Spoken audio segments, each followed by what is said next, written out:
여러분 안녕하십니까? 지금이 토요일이죠. 2025년 12월 27일 오전 8시 46분을 지나가고 있습니다.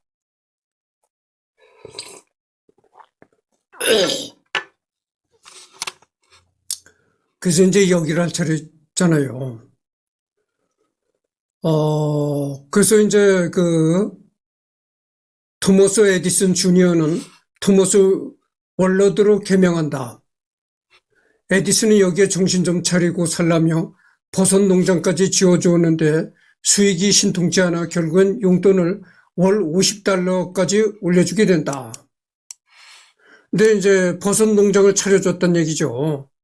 농장을 하면서 살아가라 했는데 그것도 역시 수입이 신통치 않으니까 월 $50씩 이제 용돈을 에디슨이가 줬단 얘기죠. 그러나 에디슨 주니어는 변함없는 막장 생활을 유지하고 이에 분노한 에디슨은 결국 에디슨 주니어를 아예 무시하며 외면하게 된다. 이후 월러드는 아버지가 돈을 주지 않는다며 고소하는 추태를 부렸다가 패소하였고 다른 사기 피해자들에게 지속적으로 시달리는 등 엉망으로 살다가 아버지 장례식에 와서는 유산 분배만 관심을 기울였는데 아버지뿐만이 아니라 나머지 가족들에게도 손절당했는지 남에게 무엇을 주겠느냐고 무시당했다. 결국 에디슨이 죽고 4년 뒤인 1935년 길거리에서 비참하게 죽는다. 에디슨이가 자식들에게 전부 이제 공대를 졸업시켰다고 하잖아요. 그러면은 그 에디슨 시대 미국에는 말이죠. 지금은 미국이 이제 제조업이 쇠퇴했다고 하잖아요. 근데 그 에디슨 시대에는 그렇지 않았습니다. 미국이 적극적으로 제조업을 부활시킬 때였단 말이죠. 그런 얘기를 했잖아요. 에디슨 전에는 목화를 주로 심어가지고 그렇게 해서 살아가던 나라가 미국이었다고 내가 얘기를 했잖아요. 그러니까 이 에디슨 시대는 적극적으로 공업화를 육성시키고 이제 제조업을 육성시킬 때란 말이죠. 그리고 그 에디슨 시대는 또 미국에도 교육 수준이 그렇게 높질 않았어요. 그래서 배운 사람도 적고 그때 당시에 뭐 제대로 된 공대를 나오면은 수월하게 취업할 수 있었단 얘기죠. 근데 뭐 취직도 안 하고 그렇게 그때가 마침 미국이 제조업을 부활시킬 때고 또 배운 사람도 많지 않고 그래서 그때 당시 공대를 나오면 취직이 쉽게 이루어질 수 있는 그런 시대였는데도 불구하고 어디가 취직도 안 하고 사업을 합리화하면서 생활이 엉망이 되고 그랬단 얘기죠. 이 한국이나 미국이나 말이죠. 이 아들들이 대부분 아버지의 대를 이어서 나가려고 합니다. 그러니까 아버지가 이렇게 발명가였으니까 아버지처럼 발명가의 길을 가려고 아들들이 했었던 것 같아요. 근데 여러분, 이 세상에 쉬운 일이 있습니까? 발명이란 것도 어떻게 보면 에디슨이 좀 타고났다고 볼 수가 있죠. 아무리 에디슨 자식이라 하더라도 아버지의 뒤를 이어서 그렇게 발명의 길로 나가기가 참 어려운 겁니다. 그러니까 대부분의 아들들이 이제 아버지가 닦아놓은 그 길을 가려고 그래서 아마 발명의 길로 나가려고 했던 것 같아요. 근데 그게 여의치 않고 아니다 싶으면 이 방향을 틀어서 취직의 길로 가야 되는데 이 에디슨 자식들이 남 밑에 가서 직장 생활하는 걸 굉장히 싫어하지 않았겠는가 이런 생각을 해봐요. 아무래도 남 밑에 들어가 있어 직장 생활을 하다 보면은 자기를 좀 이렇게 억눌러야 되고 그런 점이 있으니까 그런 점을 굉장히 싫어하지 않았겠는가 이렇게 생각을 해요. 남 밑에서 직장 생활하는 걸 굉장히 싫어하고 아버지처럼 이렇게 발명가의 길로 가서 이제 기업을 키워보려고 생각했었는데 그게 쉬운 일입니까? 그리고 차남이 윌리엄은 하는 사업마다 망해서 매주 $40씩 생활비를 대주는 처지가 되었다. 문제는 윌리엄의 부인이 허영심이 많은 여자라서 주 $40 가지고 어찌 사냐고 시도 때도 없이 편지를 보내 시아버지 에디슨을 닥달했다는 것이다.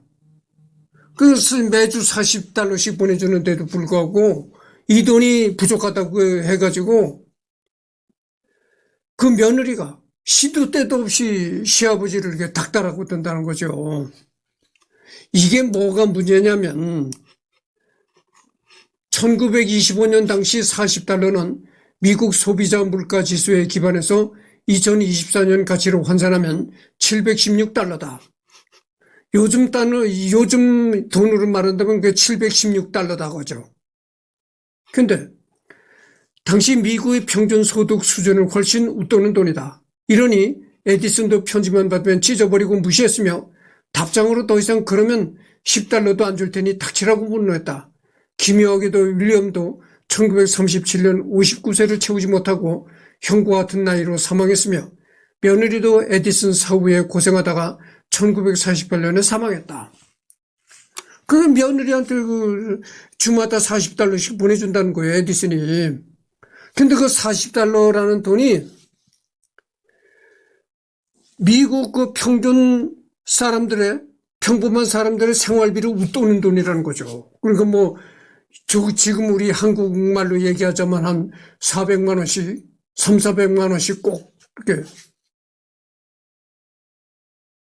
한 달에 약 400만 원씩 꼭꼭 보내줬다 이런 얘기가 되는데, 아니 그 돈이면 아주 고급진 생활은 못하지만 그래도 먹고 살 수 있잖아요.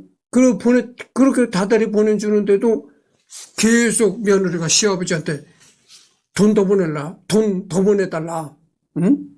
닥달을 계속 했었다는 거예요. 그래가지고 이 시아버지가 몇 년 지금 화가 나서 며느리한테 편지가 오면 찢어버리고 막 화가 나서 그랬다는 거예요. 아니 그 돈을 보내주면 어떻게 해서 전략에서라도 그 돈에서 먹고 살고 조금이라도 어떻게 살아갈 생각을 해야지. 응? 미국 평균 가정의 수입을 웃도는 돈을 보내주는데도 부족하다고 계속 시아버지한테 편지를 보내고 닥달하니 내가 지금 화가 나서 이 며느리한테 온 편지를 찢어버리고 막 그랬다는 거예요. 근데 그 며느리고 그 아들이 59세를 채우지 못하고 죽었다는 거죠. 그러니까 오래 살지도 못했네요.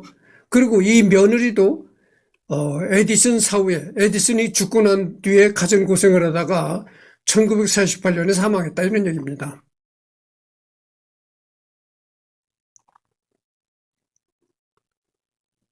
그래서 여러분들 말이죠.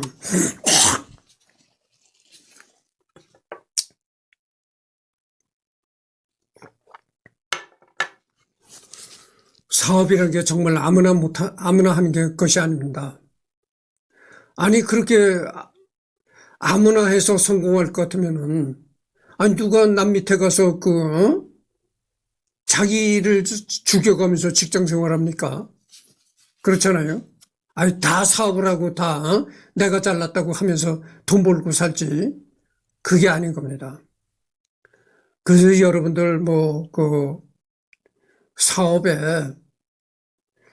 물론 사업을 해서 성공하면 그야말로 좋겠죠. 그러나 사업이라는 것이 그렇게 호락호락하지 않은 겁니다. 그래도 직장에 가서 남 밑에 있으면은 더러 자기 자신은 죽인다 하더라도 그래도 안정되게는 살아갈 수 있잖아요. 큰 돈은 못 벌어도 그래도. 그래서 이제 이게 에디슨 그건 이제 하여튼 그러네요.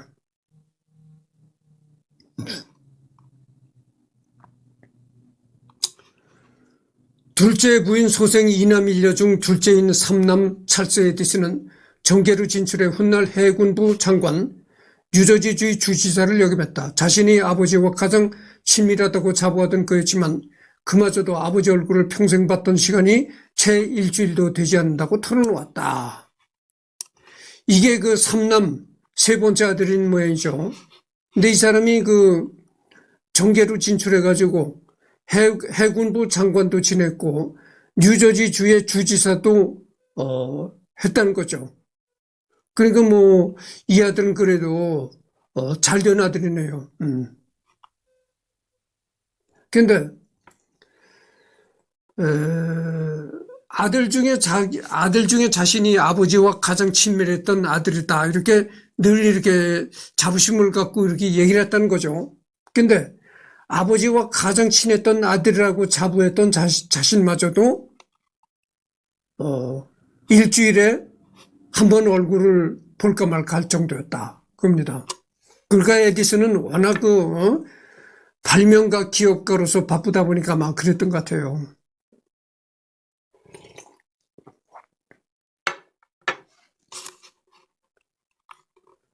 막내 시어도 밀러 에디슨은 발명가로서 어느 정도 성공했다. 200가지가 넘는 발명품을 만들어내고 100여 가지 특허를 냈으며 사업가로서 운영도 잘했다. 1987년 에디슨 탄생 140주년 행사 때 인터뷰도 했는데 그도 아버지에 대해서는 그리 추억이 없다고 섭섭한 마음을 드러냈다. 그러니까 이 두 사람 아들들은 그래도 괜찮은 아들들이었네요. 그러니까 방금 전에 얘기했던 이 삼남, 세 번째 아들 찰스 에디슨은 해군부 장관도 지냈고 뉴저지주의 주지사도 지냈고 또 이제 막내 아들은 그 발명가로서 아버지처럼 발명가로서 어느 정도 성공했다는 겁니다. 그래서 뭐 200가지가 넘는 발명품을 만들어냈고 100여 가지 특허를 냈고 또 사업가로도 성공했다는 겁니다. 그 늦게 태어난 삼남 찰스와 사남이자 막내인 시어도어는 꽤 성공한 인생을 살았으나 차남은 너무 무능하여 에디슨이 도움에도 불구하고 실패한 인생을 살았고 가장 먼저 태어난 장남은 최악의 인생을 살다가 비명행사했다. 그러니까 아들 넷이 있었는데 첫 번째 아들과 두 번째 아들은 제대로 생활도 못하고 늘 아버지 닥달을 해서 돈을 보내달라고 해서 생활했고 그러다가 일찍 비명행사하고 그랬단 말이죠. 근데 이제 세 번째 아들과 네 번째 아들이 제대로 됐네요. 제대로 돼가지고 세 번째 아들은 장관도 지냈고 주지사도 지냈고 그리고 이제 네 번째 아들은 발명가로서 아버지처럼 발명가로서 기업가로서 성공한 인생을 보냈다 이런 얘기입니다. 그러니까 무조건 자식 복이 없다 이렇게 말할 수도 없었네요.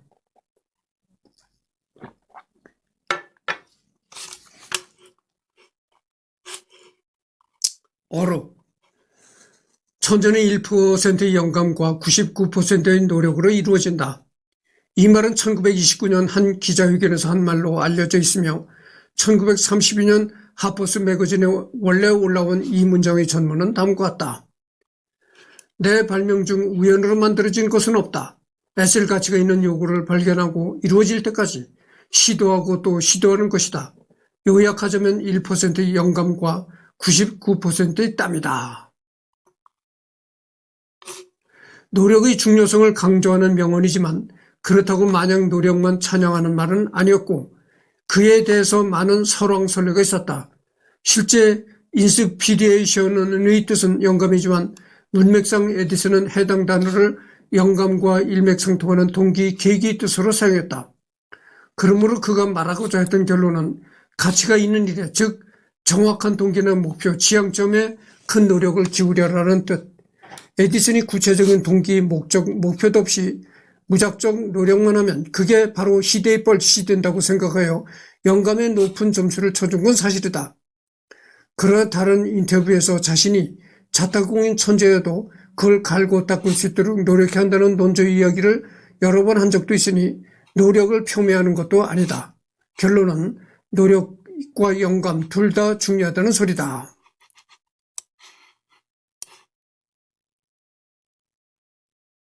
그러니까 아무 생각이 없이 아무 구상이 없이 아무런 아이디어 없이 노력만 한다. 이게 최대의 뻘짓이라는 거예요. 최대의 병신짓이라는 거죠. 물론 노력이 중요하긴 하지만 전략과 구상이 있어야 된다는 거죠. 머릿속에서 떠오르는 아이디어 그리고 전략과 구성 그런 생각을 바탕으로 플러스 노력이 있어야 되는 것이지. 그런 머릿속에서는 아무런 생각도 없이 그냥 노력만 한다. 이게 최대의 그 못난 짓이다. 이렇게 이제 에디슨이 얘기를 했던 거죠. 어린이 대상으로 한 위인전에서도 이 말이 나왔는데 영감이라는 말의 어감이 어려운지 1% 영감이 아니라 1%의 재능으로 번역이 되어 있는 경우가 있다. 물론 재능이라고 하면 타고난 기질을 너무 강조하는 상황이니 유아 비교에서 너무 동떨어진 번역이다. 이렇게 되어 있습니다. 잠깐만요.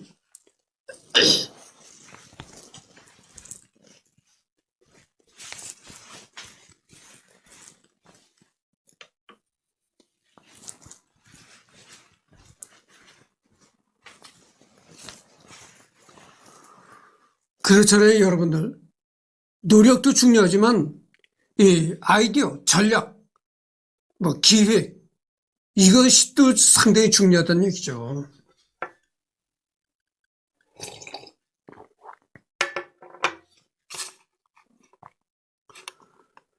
말년에 자기가 태어나서 유년기를 보낸 오하이오주 밀란의 집을 찾아갔는데 그 집이 아직도 전등 없이 가스등을 켜고 있는 걸 보자 뒷목 잡고 쓰러졌다는 얘기가 있다. 정치적 성향을 이야기하면 평생 공화당을 지지하는 경향이 강했지만 1912년에는 시어도 루스벨트의 진보당을 지지했고 1차 대전 무렵에는 우드로 윌슨이 민주당을 지지한 것으로 보아 정치의 성향은 진보에 가까운 듯하다. 에디슨이 살아있었을 때는 공화당이 오히려 개혁성당의 정당이었다. 처음으로 배출한 대통령이 에이브러햄 링컨이니 말다 한 셈. 개혁성당 정당 자리를 민주당에게 넘겨준 것은 프랭클린 D. 루스벨트 대통령 때의 일이다.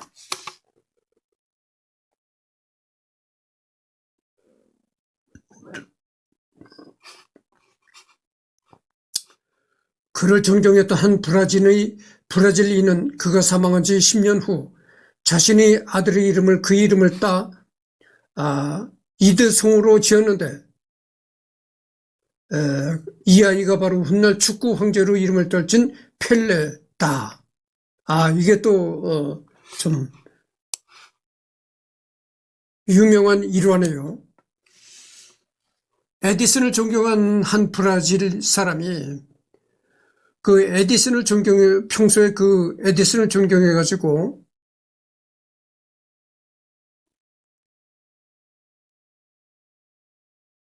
자신의 아들 이름을 따서 다이드송으로 지었다는 거죠.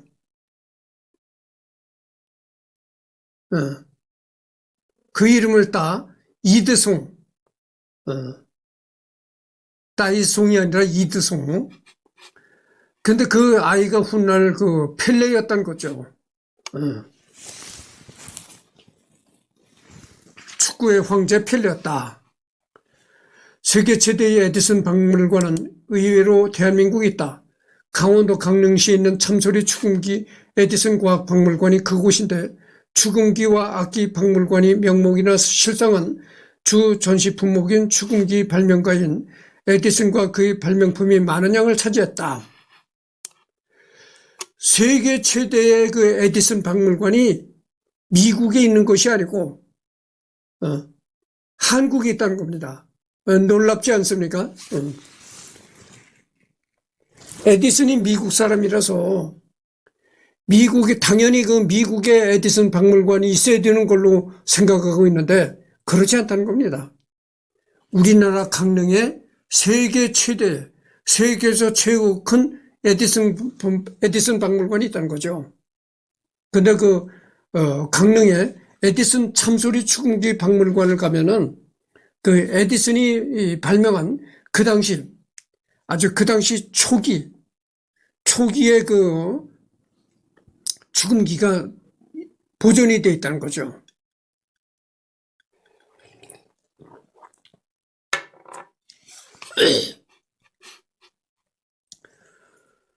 그러니까 에디슨이가 발명한 그 초기의 축음기니까 여러 가지로 좀 미흡하겠죠. 하여튼 뭐 거기에 그게 에디슨이가 발명한 그 당시의 축음기가 그대로 이제 보관이 돼 있다는 겁니다. 에디슨 전기 자동차도 있다. 모아둔 유물이 너무 많아 창고에 있는 것을 돌려가며 전시한다고 한다. 에디슨 전기 자동차도 있다는 겁니다. 그러니까 이 전기 여러분들 내가 전번시 언젠가도 얘기했지만 전기 자동차가 세상에 나온 지가 오래된 겁니다. 근데 이제야 이제 뭐 빛을 보는지 하여튼 뭐 그래요. 전시 에디슨 유물들 중에는 친필 편지 등 미국에도 없는 것이 꽤 된다. 에디슨의 친필 편지도 보관이 됐다는 거죠. 에디슨이가 직접 자필로 쓴 편지, 그것도 보관되어 있다. 그러니까 여러분이나 나나 강원도 강릉에 이 참소리 축음기 에디슨 박물관을 한번 꼭 찾아가 보시기 바랍니다. 나도 언젠가는 여기를 한번 꼭 가봐야 되겠습니다. 나도 여기를 안 가봤거든요. 시간을 내서 이제 뭐 며칠만 있으면 2026년도가 이제 되잖아요. 2026년도에는 여기 한번 강릉시에 참소리 축음기 에디슨 과학박물관을 한번 꼭 시간을 내서 가봐야 할 것입니다. 내용물이 잘 구성되어 있는 편이고 일정 기간은 체험교육도 운영하고 있어 아이들과 함께 가볼 만하다. 직접 관장이 나와서 설명을 해주기도 하고 관람객과 같이 사진을 찍어주기도 한다. 국내 기념품 매점에서는 꽤 두툼하고 내용이 좋은 박물관 도록을 팔고 있는데 부탁하면 관장이 사인도 해준다. 다만 유의 전해지는 순탄치 않은 가정사, 사업가로서 비열하고 냉혹하던 면모나 애정관계였던 테슬라 등 여러 이야기에 있어서는 항구하거나 노코멘트하고 에디슨을 상당히 미워하고 있다는 건 에디슨 바인 관장의 취향이므로 우선 업적과 불려진 면을 구분하여 걸러가며 관람할 필요가 있다. 그래서 이 박물관을 운영하는 관장은 에디슨에 아주 충실한 사람이라는 거죠. 그래가지고 그 에디슨 인생에 있어서 좀 이렇게 흑역사라든지 좋지 않았던 점 이런 거는 되도록 노코멘트 한다는 거죠. 그리고 에디슨의 그 훌륭했던 점 이런 것만 이제 부각을 시킨다는 거죠. 1896년 최초로 키스신을 영상으로 담았으며 아래 영상의 55초 부분에 영상이 담겼다. 이게 이제 에디슨 시대 최초로 제작된 동영상이었다고 하죠. 그러니까 뭐 이때 최초로 제작된 동영상이니까 화질도 안 좋았죠. Hello everyone, welcome back. Today's video is on the top 5 oldest videos ever recorded. All of these videos were filmed by Thomas Edison, who invented one of the first working motion cameras. Number 5. The train silent film was recorded in 1897.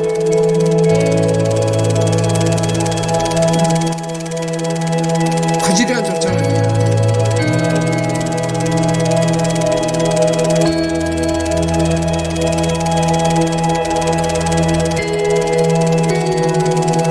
이렇게 화질이 안 좋은 동영상이었지만 당시로서는 이게 굉장히 획기적인 것이었죠. 이렇게 움직이는 영상을 본다는 것이 당시에는 이것이 굉장히 사람들이 아주 환호하는 영상이었다. Number 4. The Kiss, recorded in 1896. 당시로서는 이게 뭐 혁명적인 거죠.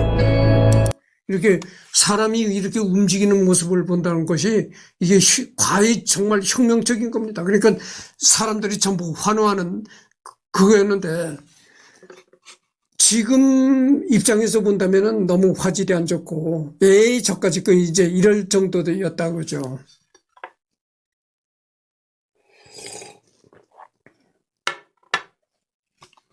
근데 여기 이 영상이 끝나면 유튜브라서 그러네요. 유튜브 영상이 여기 나무 위키에 들어가 있어서 이 에디슨이가 제작한 그런 그 영상 끄트머리에 또 이 한송이 씨 모습이 이렇게 나오네.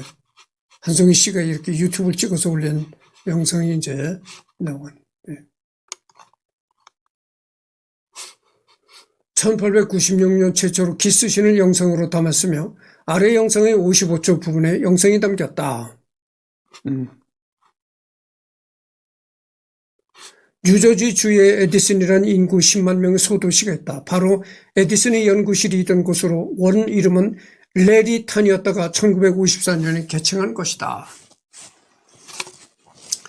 필라델피아의 한 휴게소 이름이 토머스 에디슨이다. 대한민국의 버스 제조사인 에디슨 모터스의 어원이 되었다. 에디슨의 회사 제너럴 일렉트릭 홍보부서가 제작한 TV 단막극 시리즈 제너럴 일렉트릭 티어터는 로널드 레이건의 배우 시절 대표작 중 하나이며 거쳐간 할리우드 스타들 몇몇이 어마어마하다. 리 마빈, 제임스 딘, 베티 데이비스, 존 폰테인, 낸시 레이건, 주디 갈런드 등등. 에디슨이 세운 영화 특허권 회사는 세실 B, 드밀과 로열티 문제로 지저분하게 싸우다가 총격전까지 간 적이 있다. 정치적으로는 비폭력주의자였다. 그래서 그가 개발한 특허 발명 중殺무기는 단 하나도 없다. 1차 대전 당시 정부에게 해군이 고문으로 일해달라는 요청을 받았을 때도 에디슨은 방어용 장비만 연구하겠다라는 조건을 달았다. 단 무기는 만들지 않았지만 사람을 죽이는 장비는 딱 하나 개발한 적이 있다. 위에도 언급한 사용용 전기 의자. 물론 이건 전쟁에서 대량 살상에 쓰는 무기가 아니라 반사회적 범죄를 일으킨 사용수에게 죗값을 치르게 하는 용도의 물건이니 문제될 건 없다. 대중매체에서 또 이렇게 나오는데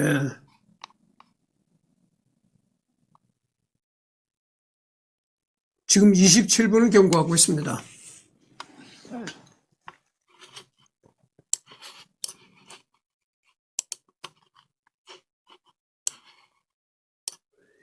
(2013년에) 방영된 시모스의 광고 자료 화면으로 등장했다.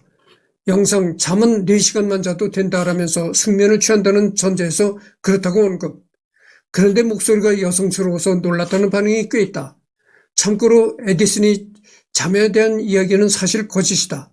실제로 에디슨이 잠에 대한 기록으로는 5시간 미만으로 잤다고 되어 있으나 그와 함께 일했던 주위 사람들의 말로는 상당히 많은 수면 시간을 취했으나 기록물처럼 그 스스로 잠을 많이 자는 것을 인정하지를 않았다고 한다. 물론 밤을 새며 일하는 날이 많았으나 실제로는 주간 수면을 취하면서 수면 시간을 채웠던 것이다. 가장 유명한 사진이 낮잠 자는 에디슨이다. 하지만 에디슨이 이 사진으로 기자들에게 자신은 낮잠을 1시간으로 보충한다고 말함으로써 많은 이들을 또 낚았다. 이랬듯이 잠이 별로 없는 사람으로 평가되지 않기 때문에 그를 설명하는 위키나 사전에서도 해당 내용이 빠져있다. 그러니까 이 에디슨은 잠을 적게 잔다는 이런 사람 알려졌는데 그게 잘못됐다는 얘기죠. 사실은 에디슨이가 너무 많이 잘 잔다고 할 정도로 잠을 잤다는 거죠.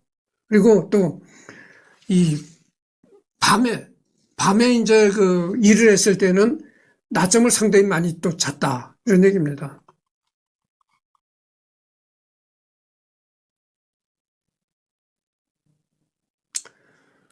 그래서 여러 가지 얘기가 나옵니다. 여기 이걸 한번 읽어보겠습니다. 한국 대체의 역사물이나 구한말을 다룬 작품에서는 고종 황제와도 친분이 있고 해서 한국의 우호적인 인물로 등장하는 경우가 많다. 하지만 대부분 니콜라 테슬라와의 연결을 위한 가교 역할로 버려진다. 그래서 역사물 같은 데 보면, 사극 같은 데 보면은 에디슨이가 우리나라 고종 임금과 그렇게 친분이 있었던 것으로 이렇게 사극에 나오지만 실제 개인적인 친분은 없었다 이런 얘기입니다.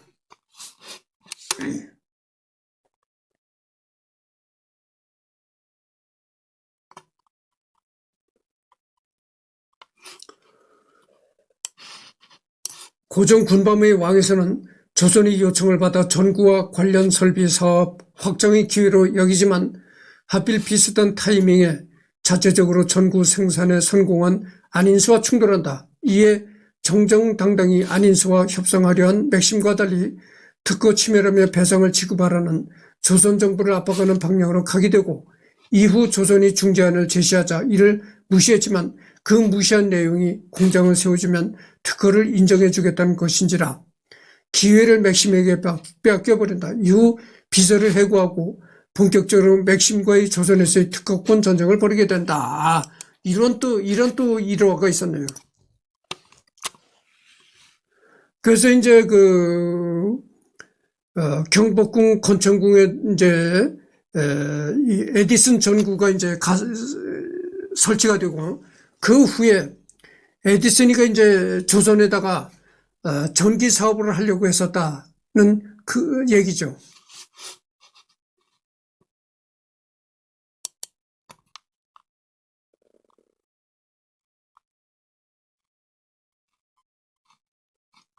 그래서 뭐 여기 둘러보기라는 게 나옵니다. 둘러보기. 예.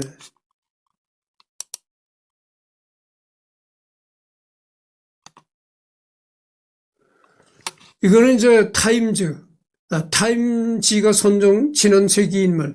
미국의 이제 타임지라는 전기 간행물 있잖아요. 그 회사에서 이제 역사적인 인물을 이제 역사적인 위대한 인물을 선정한 게 있는데 여기에 이제 토머스 에디슨이가 올라왔다는 거죠.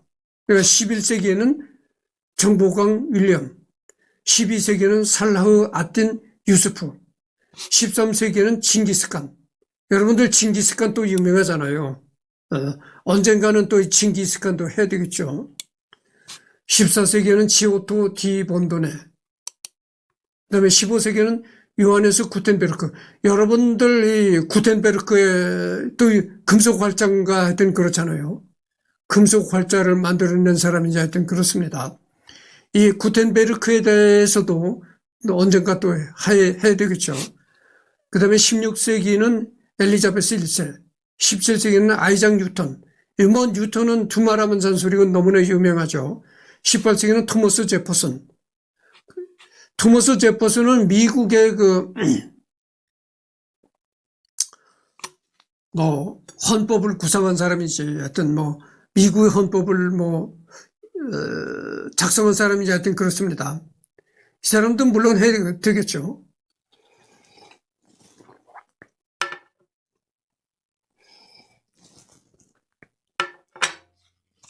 그 다음에가 이제 19세기의 토머스 에디슨.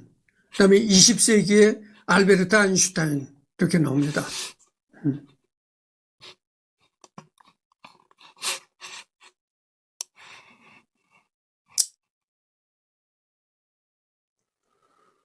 그래서 지금 한 게 이제 여기고, 평가를, 가족관계.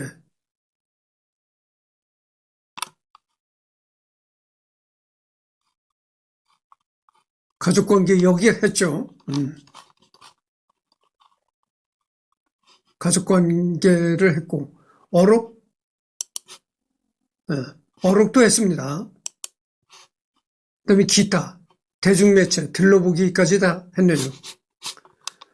그래서 지금 34분을 경과했습니다. 그래서 에디슨은 끝났습니다. 에디슨은 끝나고, 다음 오후에 또 시간이 있죠. 오후에는 또, 다른 사람을 선정해서 하도록 하겠습니다. 하여튼 전번 시간에도 내가 얘기를 했지만, 에디슨은 정말 영웅이라고 할 수가 있죠. 여러분들 아인슈타인을 유명하게 보잖아요. 물론, 아인슈타인도 훌륭한 사람이죠. 훌륭한 사람이면 틀림이 없는데,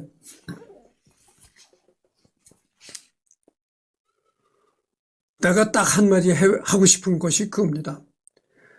아인슈타인은 말이죠. 훌륭한 과학자이긴 했지만 아인슈타인은 세상을 혁명적으로 바꿔놓지 못했다 이런 얘기죠. 세상을 이렇게 천지개벽시키지는 못했다. 근데 에디슨은 세상을 천지개벽시킨 사람이다 이런 얘기죠. 그걸 한번 생각해 보세요. 에디슨이가 얼마나 위대한 사람인가를 아실 것입니다. 에디슨으로 인해 가지고 세상이 천지개벽을 한 겁니다. 전기시대가 오고 전기불이 밝혀지고 벌써 에디슨 시대에 전기자동차를 만들어낸 거예요. 근데 그게 이제 빛을 못 보고 계속 디젤 휘발유 차만 돌아다녔었는데 전기자동차가 요즘에 와서 또다시 수소차니 전기자동차니 요즘에 각광을 받잖아요. 전기자동차가 벌써 에디슨 시대에 만들어진 겁니다, 이제. 그러니까 생각해 보세요. 물론 아인슈타인은 세상을 이렇게 바꿔놓지 못했지만 그래도 어쨌든 간에 과학적인 참 이론의 아주 이정표를 세운 사람이죠. 그러나 세상 자체는 바꾸지 못했다 이런 얘기죠. 그러나 에디슨은 이 세상을 천지개벽시킨 사람입니다. 어둠을 몰아내고 전기가 없으면 어떻게 되죠? 아니 전기불만 있나요? 지금 전기로 하는 게 얼마나 많습니까? 전기가 없으면요 석기 시대로 돌아가는 거예요. 석기 시대, 원시 시대로 돌아간다 이 말이죠. 그렇게 참 필수 불가결한 필수적인 그렇게 전기를 에디슨이가 만들어냈다고 그죠. 에디슨이가 발전기를 돌려서 전기를 얻는 그런 거를 에디슨이가 만들어낸 겁니다. 그러니까 에디슨은 거듭 내가 얘기하지만 아인슈타인은 세상을 바꿔놓지 못했다. 그래서 에디슨은 세상을 천지개벽시킨 사람이다. 이런 말을 내가 하는 겁니다. 에디슨이야말로 정말 영웅 중에 영웅이요 위인 중에 위인이다. 이런 말로 끝을 맺습니다.